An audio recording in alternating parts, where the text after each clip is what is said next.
Just to make, pardon me, just to make members aware, we are live streaming this evening as well. Thank you.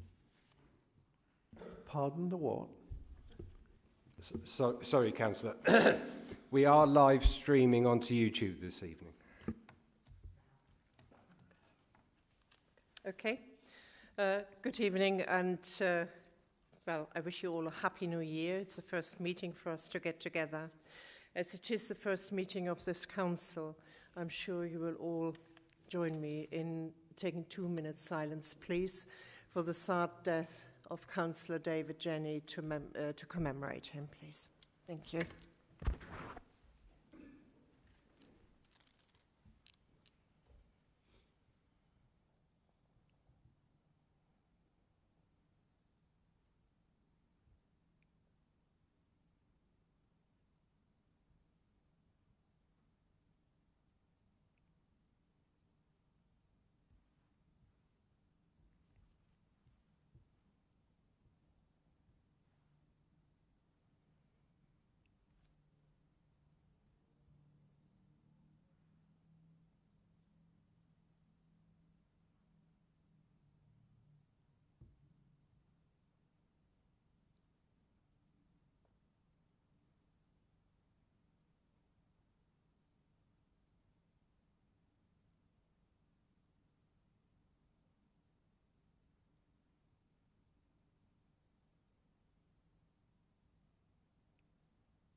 Thank you. If you would be seated, please. We note the apologies from Councillor Maxwell and Councillor Ty. I haven't had an apology from Councillor Harrison. I haven't seen any apologies from any other members, Chair. Okay. Has anybody else had an apology on behalf of Councillor Harrison? No. Okay. So with that, I think... Oh, sorry, Councillor Fedorovich, do we know? No, I did have an email before Christmas, but I think that was in relation to another meeting, but I will double check, but at the moment I'll say no, Chair. Okay. Has anybody else had an apology from Councillor Fedorovich by any chance? No. Okay, thank you. With that, we turn to members' declarations of interest at item 2. Do any members have declarations to make? No? Okay, I take that as a no. We turn to item 3, the minutes of the meeting held on the 7th of November. Do I have your agreement to sign them as is? Or are there any amendments? Councillor Jill Mercer. Not a member. I just wondered if somebody could explain.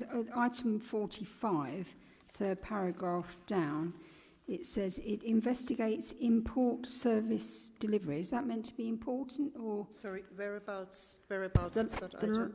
Almost last line on third paragraph down of 45 on page 6. It says it investigates import service delivery. And I just wondered if that was meant to be important or if it was some other word that I was not aware of. I would think it may be the word important. Important service delivery through... I believe it is. Important service delivery through task and finish groups, that would make sense.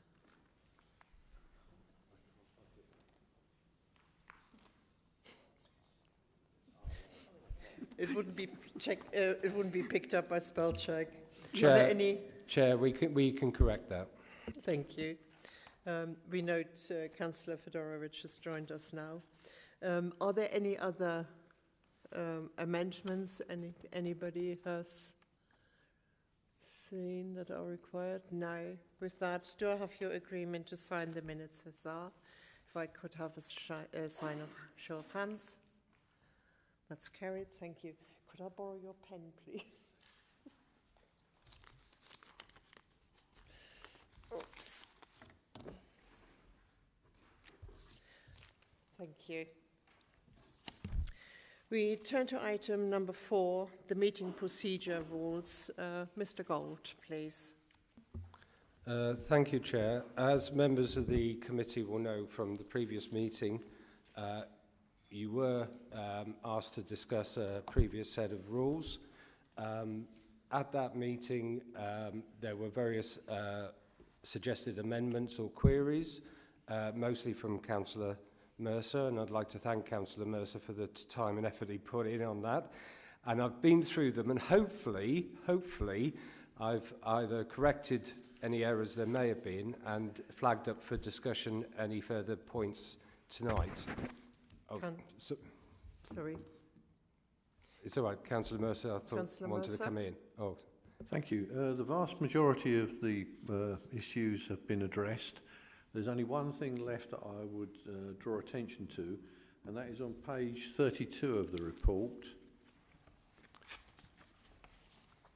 32 and item. Item 9.32, Yeah. subsection 2. Yeah. It says, on a motion that the question now be put, unless in the Chair's opinion the matter before the meeting has been insufficiently discussed, they shall put to the vote the motion amendment that the question now be put. If it is passed, give the mover of the original motion the right of reply before putting the motion to the vote. We still have we've got to ask the question for ourselves, if it was an amendment that was being discussed, does that mean that the mover of the amendment does not get a right of reply as well? That's the first question. Thank you. Could one of you answer that, please? I think, pardon me, I think it is reasonable to slightly reword that to say that the mover of the original amendment stroke motion. That would be very satisfactory. Thank you. Okay. Thank you. Just continuing very, very briefly. So I have highlighted in the report those areas of, if you like, new business arising from the last meeting, and I'm happy to take any further questions or comments, Chair. Thank you very much, Mr. Gold. Councillor Andy Mercer.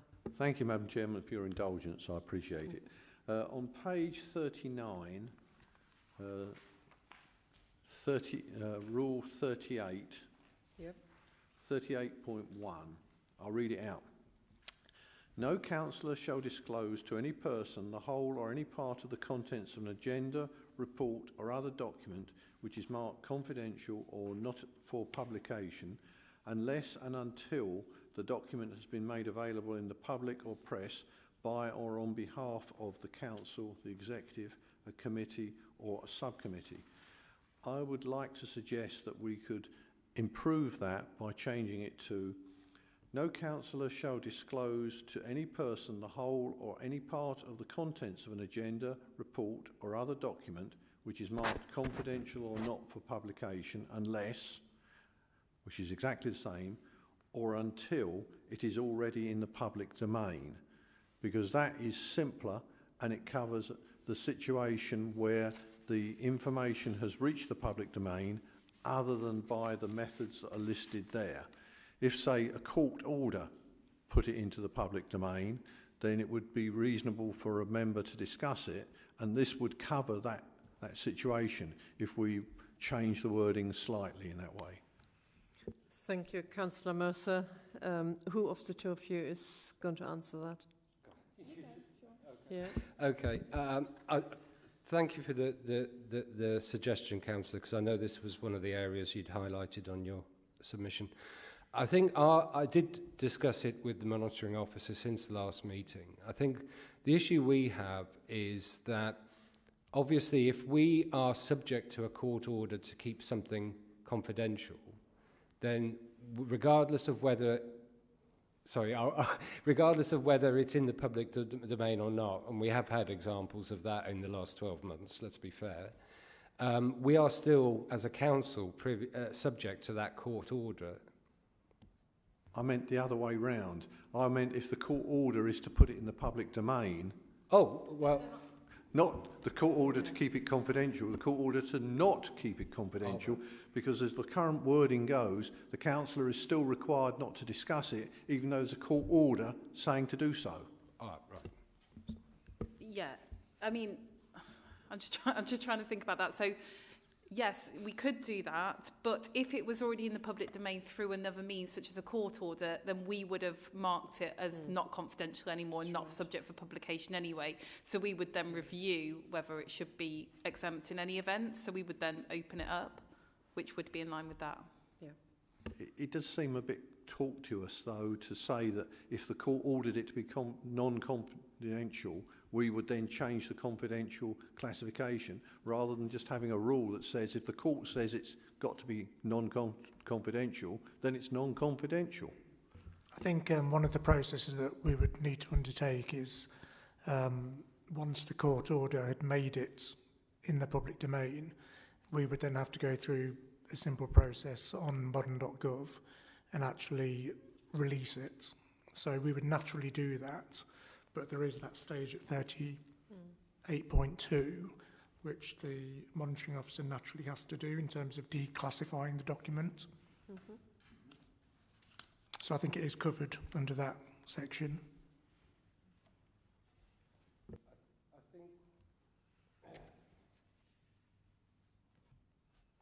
I think through the chair, Yep. I think I understand the point Councillor Mercer's making, and I think I can probably try and come up with a sentence that covers off the point that you're making, which, Chair, I'm happy to do, if that's okay, outside the meeting. I can't think one at the top of my head.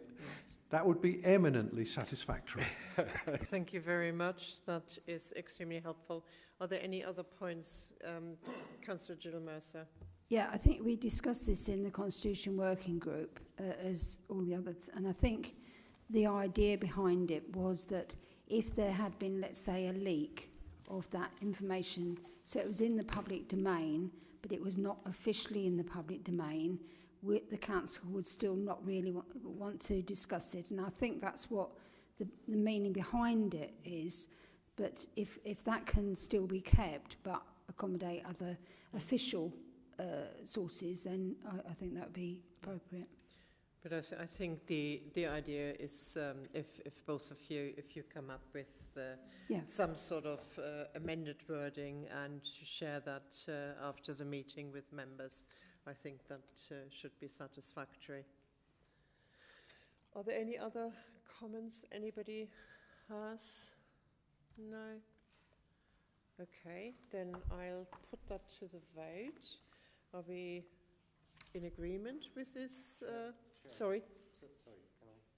Sorry, Chair. I should obviously draw your attention to the budget meeting procedure rules, which are Appendix B, just to make sure they haven't been overlooked, because they've been through the Constitutional Working Group, obviously, but the actual Appendix B document hasn't been to this committee before, so I just wanted to highlight that so that nobody accuses me of trying to sneak it through. Thank you. I do apologise, but does anybody have any comments on the appendix? Councillor Fedorowicz. Thank you, Chair. Just wanted to say that on sort of page 45, at point 11, I think did summarise what we were discussing quite well. So I'd just like to thank you for that. Thank you. That is noted. Any other comments? No? Okay. Oh, sorry. I didn't see. Councillor Buckingham. Thank you. It says on page 11, at the bottom, with regard to the Budget Council procedure, Rule 11 was added by the working group in discussion, and Rule 10 has been added since we met. Is that correct? I didn't quite hear that. Is there something not quite right with the sound? Can you turn the sound up or something? Because I have difficulty hearing as well. Could you just perhaps repeat it? Switching your microphone on, please.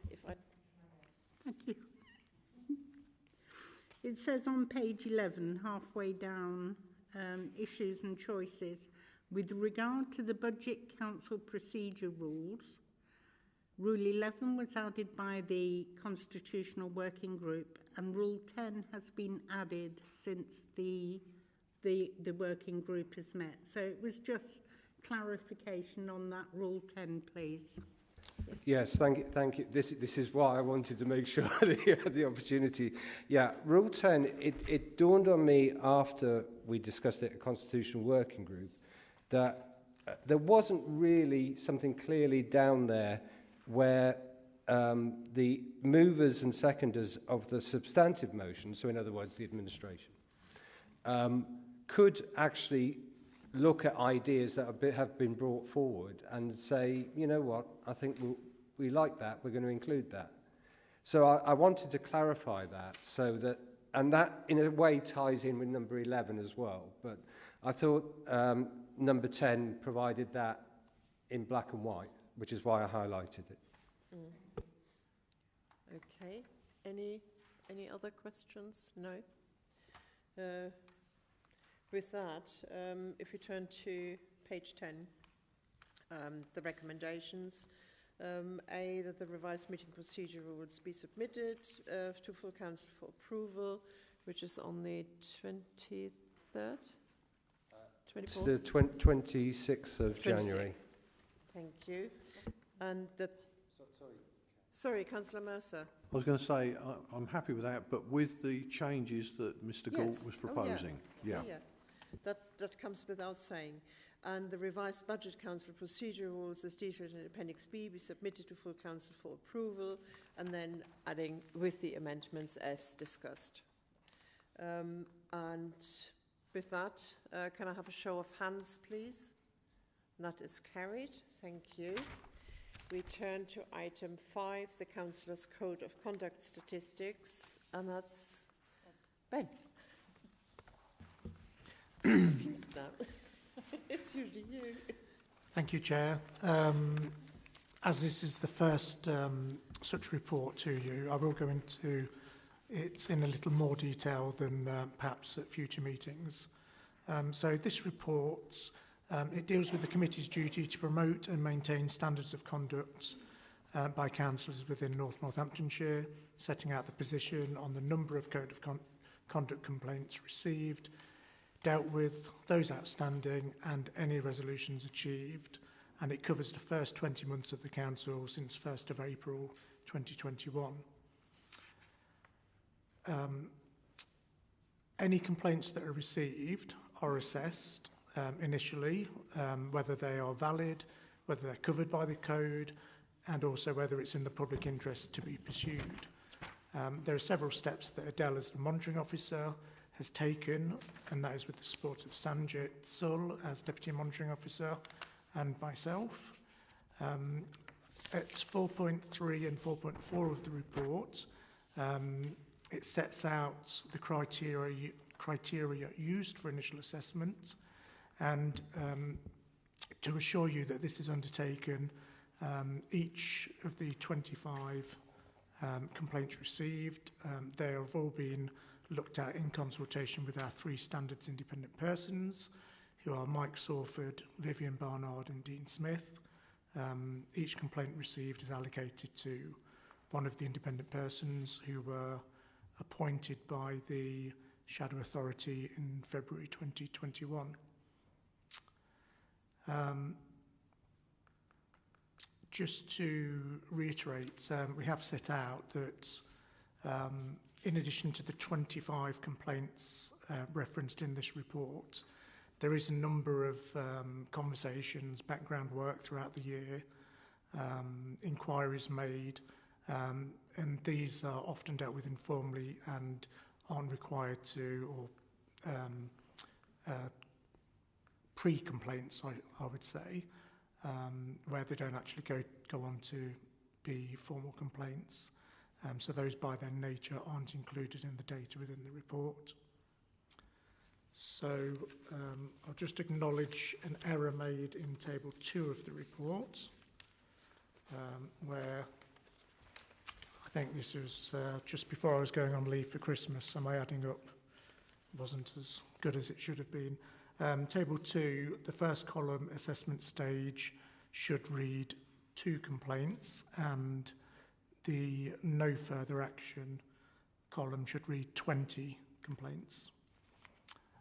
As I said, overall, the monitoring officer received 25 complaints since April 21, of which 22 have been completed, 20 of which required no further action, and the final 2 were dealt with under other action, and this was by way of apology from councillor to complainant. 3 cases currently remain open, 2 at assessment stage, and 1 which is under formal investigation. 18 complaints, that's 72%, have been made against town and parish councillors, and 7, which is 28%, against Northamptonshire councillors. Just in breaking that down, we would naturally expect a high proportion to be town and parish complaints, simply due to the much larger council base. We're also not surprised that the number of complaints has risen from 21-22 to 22-23.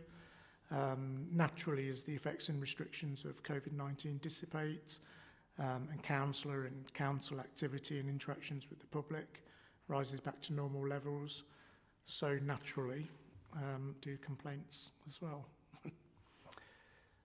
So overall, we'd ask you to note the information now provided, which are at a necessarily high level due to the confidential nature of them.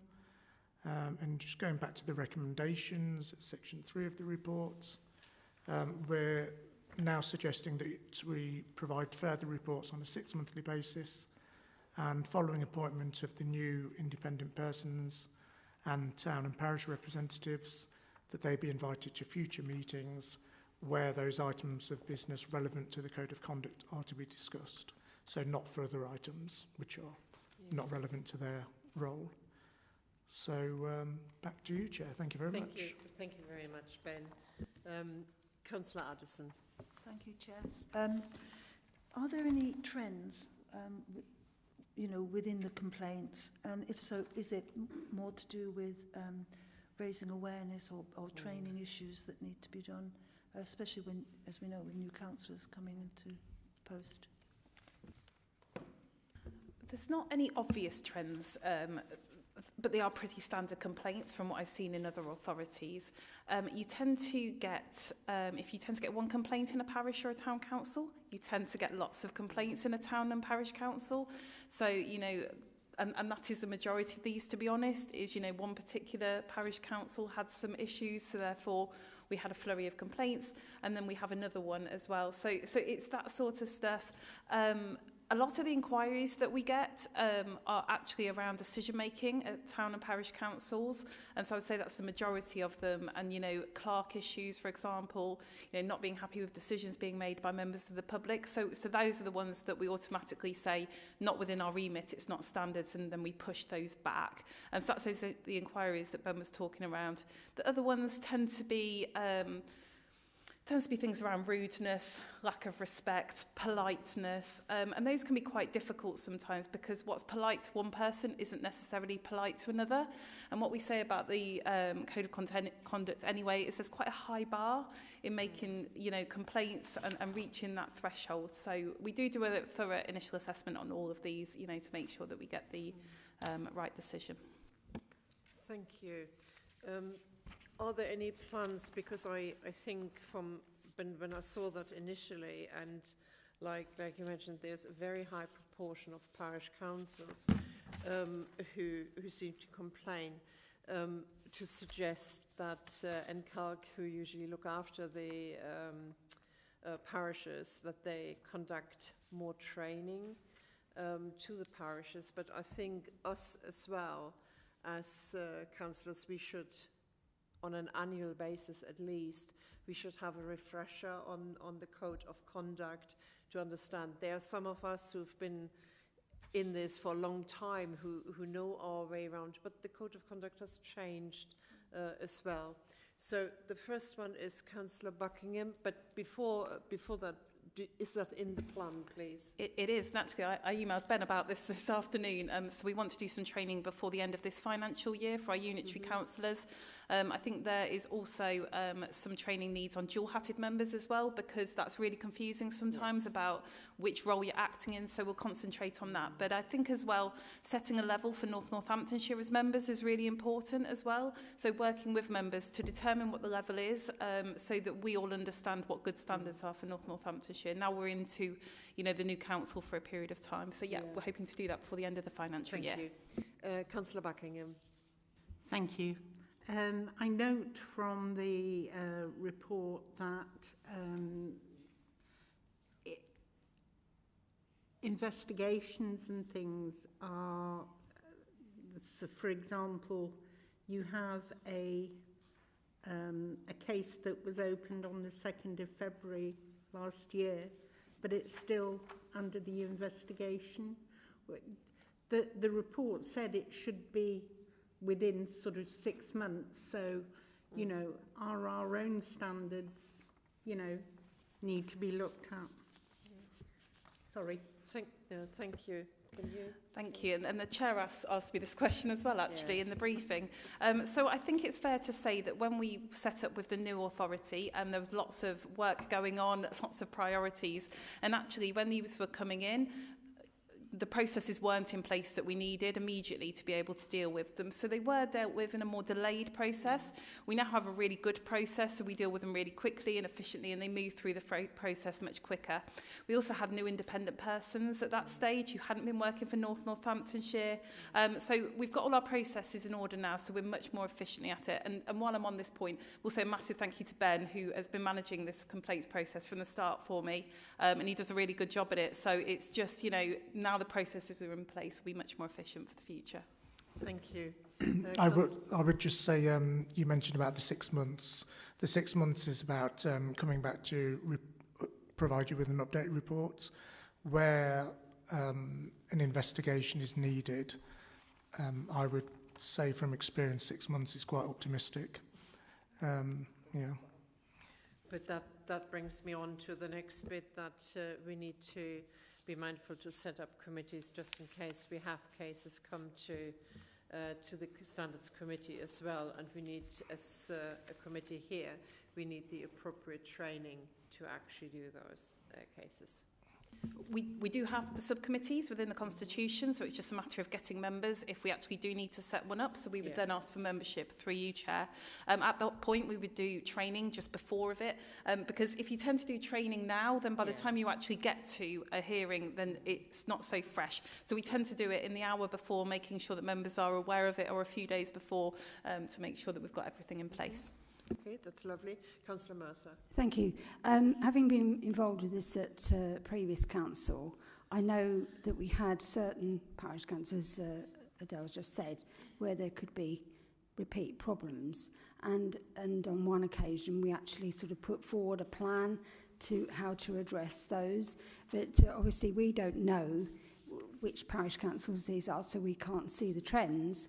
But it might be something to be borne in mind if there is a repeated sort of set of problems with a particular parish council.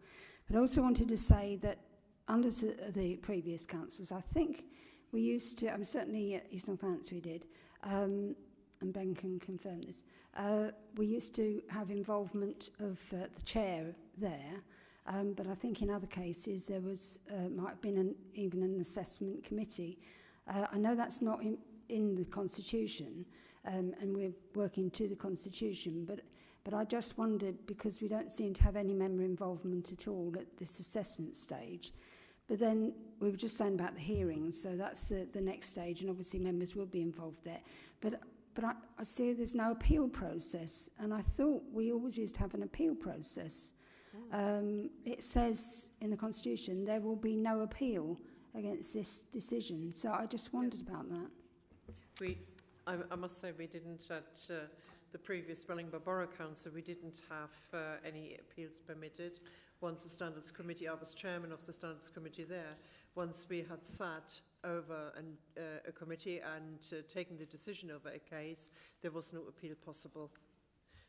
Ben? Yes, if a complainant isn't happy about the process once it's closed, then we do, right from the get-go, we inform them that they are able to make a complaint to the local government ombudsman. So but that's there's no appeal on the actual decision though if it was to go through. No. And I think it is absolutely right that members are not involved in the initial assessment, because that is an assessment that takes by the experts of the code of conduct, and as it was explained, then at that stage afterwards, depending on the assessment whether it is coming into a committee, into a further stage or not, then members are involved. And I believe certainly personally that is the right way. I'm just going to see, just throw it out so other members can know. But if, for instance, as we've got one that's gone to investigation, and I know historically these can take a long while, we haven't really got any oversight over, other than this report, how long it's taking for these investigations and things like that. I think our officers have been very, very busy, especially in this last year. So this is our first report, and if I understand correctly, it's a 6-monthly report that we will get. So we will have up-to-date information. Through you, Chair, just on the initial assessment as well, I have to go to the independent person for those as well. So one of the independent persons will, look at that assessment, see what the decision is, and then say whether they agree with it or not. So there is that extra level of check and balance as well on us making that decision. But yeah, this will come every 6 months so that you'd have more oversight of it. Councillor Watt. Sorry, Councillor Fedorovich first. All right, sorry, thank you. Thank you, Chair. Sorry. No, I just wanted to say, first of all, I think it's really great that we're looking at improving our code of conduct and that we get to review this more frequently. I think, quite like some of my fellow members, the queries seem to be coming around, actually how we dig into this data a little bit deeper. Because obviously we've got some data as to sort of where the complaints are coming from, but maybe not necessarily the detail. So my query would be really if we can get how much level of detail can we get in terms of anonymising potentially the issues. But like you say, the big thing for us is to understand the trends. So that's how we can make a big difference to it. But yes, I think that's great. Thank you. For you, Chair, yeah, we could definitely say what the issues were and anonymise, couldn't we? So we could, for example, say, lack of respect through comments in a committee. For example, something like that, we could do that. Mm-hmm. Yeah. Yeah, we can add an extra column to table 1 that covers that. Thank you. Councillor Ward. Thank you, Chair. I noticed there's a lot of these are no further action. Did they... no further action because they didn't... Sorry, I really have got problems hearing you. Did they... That's better. Okay. Did they... were they not... No further action because they didn't tick any of the boxes in 4.3. Would the member be informed or not informed if it's... of the complaint? Yes, so the member and the complainant are informed... Well, sorry, the complainant knows about the complaint, obviously, initially. But they're both parties are kept up to date throughout the process, and the outcome of the complaint, whether it is not taken forward, whether it's following initial assessment, there's no further action or other action or investigation. At each stage, both complainant and the councillor are kept informed. We've got a supplementary. Where does it say that should happen then? in the process in the Constitution. All right, okay, thanks. Councillor Jill Mercer. Sorry, I forgot to ask. It mentions about the recruitment of the parish reps, and I think it also said of the independent person. I just wonder where we got to with that, because we've talked about it before, but we just, obviously you've been busy, but we haven't got it at the moment. Yes, so I've been in consultation with HR, so adverts, etc. have been written up, so we will be launching that process shortly, and we'll be advertising it in the local media. Thank you. Councillor Andy Mercer. Thank you, Madam Chairman. I'm very interested in these statistics, and I'm particularly interested to see if there's any clustering. I know from experience that we found in the past that one or two parish councils were responsible for the vast majority of complaints amongst the parish councils, and one or two individuals were responsible for majority of the complaints amongst councillors, so that 80+% were restricted to just a couple of people. Is there any way of indicating what degree of clustering there is happening in the present? Is it all just one rogue area, or is it spread out? Do you want to answer that? I would say that there is one council where there has been maybe 2 or 3 sets of complaints, but it is pretty spread out across the local authority area. So of those 25, yeah, there's not really any particular clusters that we're overly concerned about. I'm very pleased to hear about that, because in previous council we had concerns because we were getting dozens of complaints from just one parish council that was causing us a great deal of grief. And the worst case I ever heard of was one parish council that had 360 odd complaints. What? Not one here, but that's how many someone racked up. Well, I'm glad we haven't got that. It would keep our officers extremely busy, especially at the assessment. And then you have got nothing to do, have you? Thank you very much. Are there any other questions anybody has? No. With that then, return to the recommendation to note the number of complaints received and dealt with respect to the Councillor's Code of Conduct, and that we will receive further data in relation to the complaints on a 6-monthly basis.